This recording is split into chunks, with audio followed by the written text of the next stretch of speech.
today soal cukup beruang dia PGP yang dicinta oleh Bosan berkat dan mengalir mereka berkat oleh Bosan berkat PGP awalnya dekat awal paling isu apa.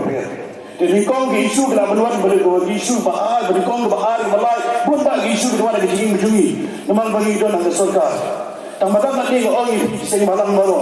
Pada lagi itu nak surga di politician inong elam juga ri malam ada benda inong bujuk nak benda benda besar menyedar berdiri bekerja berjungi. Jadi beli sebut dan lucim tadi kepol bahwa sultan sebut dia bagi sekep PGP dan kenal ini bukan air kena tinggi kudu bagi dia ya semua ikan bidang bagi itu lima ikan bagi dia nak jong kejingkit kli nak jong ke responsibility beli sebut beli jajarmu ubah juga kurang ini baru akhir ngapor ke pemerintah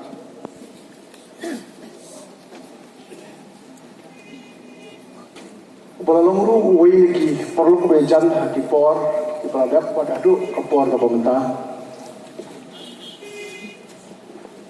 Syabangan sedang ia kejingkran nalong ia speaker